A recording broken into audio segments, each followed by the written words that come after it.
আসসালামু আলাইকুম। আমরা যারা এমপিভুক্ত শিক্ষক আছি যে আমাদেরকে জানুয়ারি মাসের ১ তারিখে ইএফটির মাধ্যমে বেতন দেওয়া হয়েছে। অর্থাৎ ডিসেম্বর মাসের বেতনটা জানুয়ারি মাসের ১ তারিখে পেয়েছি। ১,৮৯,০০০ শিক্ষককে ১ তারিখে বেতন দেওয়া হয়েছে। তো আজকে ফেব্রুয়ারি মাসের ১ তারিখ পার হয়ে যাচ্ছে বা যেমন আজকে ৩ তারিখ হচ্ছে, কিন্তু এখনও আমরা বেতন পাইনি। তো এইরকম আমাদেরকে এখনও বেতন দেওয়া হয় নাই। এটা ঊর্ধ্বতন কর্তৃপক্ষের অবহেলা ব্যতীত আর কিছুই নাই। তো এভাবে এমপিভুক্ত শিক্ষকদেরকে মানসিক চাপের মধ্যে রাখা, তো এটা ঊর্ধ্বতন কর্তৃপক্ষের জন্য কতটুকু যৌক্তিক সেটা নিয়ে বিবেচ্য বিষয়। ভিডিওটি ভালো লাগলে চ্যানেলকে সাবস্ক্রাইব করব এবং চ্যানেলের সাথে থাকার চেষ্টা করব। তো আমরা প্রথমে দেখি যে আসলে আমাদের ইএফটি স্ট্যাটাসে আমাদের জানুয়ারি মাসের বেতনের কোনো লিস্ট চলে আসছে কিনা। তো এটা আমরা প্রথমে জানি যে আমাদের emis.gov.bd-তে যেতে হবে। তারপরে একটা আমাদের ইউজার আইডি এবং পাসওয়ার্ড দিয়ে লগ ইন করতে হবে। লগ ইন করার পরে 2024-25 অর্থবছর সিলেক্ট করতে হবে এবং জানুয়ারি মাস, কারণ আমরা জানুয়ারি মাসের বেতন ফেব্রুয়ারি মাসের 1 তারিখে পাবো। তো এটা জানুয়ারি মাসের আমরা সিলেক্ট করলাম। সিলেক্ট করার পর এখানে লোড অপশানে ক্লিক করলাম। তো এখানে দেখাচ্ছে দ্যাট নো ডাটা অ্যাভেলেবল। তার মানে কি জানুয়ারি মাসের বেতনটা এখনও দেওয়া হয়নি। তো আমরা কেন বেতন পেলাম না? তো যারা সরকারি কর্মকর্তা বা কর্মচারী আছে তারা কিন্তু ঠিকই অলরেডি ইএফটির মাধ্যমে বেতন পেয়ে গেছে, কিন্তু আমরা এখনও পাইনি। তাহলে সরকার তাহলে কি এগুলি কি আমাদের জন্য কোনো সমস্যা, যে আমরা যারা শিক্ষক আছি যে আমাদের তথ্য বলি যেন আমরা একটা ইএফটির মাধ্যমে বেতন পাচ্ছি না?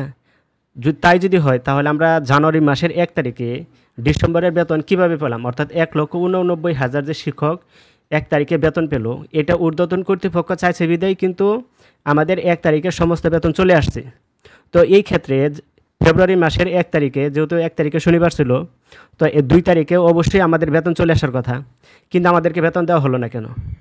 তো এটা ঊর্ধ্বতন কর্তৃপক্ষ যদি চায় যে তারা 1 তারিখে বেতন দেবে, তাহলে 1 তারিখে বেতন চলে আসে। তো এবার ফেব্রুয়ারি মাসে ঊর্ধ্বতন কর্তৃপক্ষ চায় নাই, এই জন্য বেতন আসতেছে না। তো এই যে মানে শিক্ষকদের নিয়ে, বেসরকারি বিভক্ত শিক্ষকদের নিয়ে এক ধরনের পুতুল খেলা হচ্ছে। তাদেরকে মানসিক চাপের মধ্যে রাখা হচ্ছে যে তাদের সংসার বা পরিবার কীভাবে চলবে এটা তাদের কোনো চিন্তার কোনো বিষয়ই না। তো এরকম মানসিক চাপ নিয়ে যখন তারা ক্লাসে যাবে, তো তাদের ক্লাস কীভাবে সুন্দর হইতে পারে? তো আসলে আমি বুঝতেছি না যে এটা আমাদের শিক্ষা অনুরাগী না শিক্ষা বিদেশি কোনো কাজ চলতেছে, বা এদেরকে এমপিভুক্ত অর্থাৎ বেসরকারি শিক্ষকদেরকে এবং মানসিক চাপের মধ্যে রাখার দ্বারা আমাদের শিক্ষার কতটুকু মান উন্নয়ন হবে, তো এটাও আমাদের বিবেচ্য বিষয়। তো ঊর্ধ্বতন কর্তৃপক্ষ যারা আছে তাদেরকে এসব বিষয়ে অবশ্যই চিন্তা করতে হবে।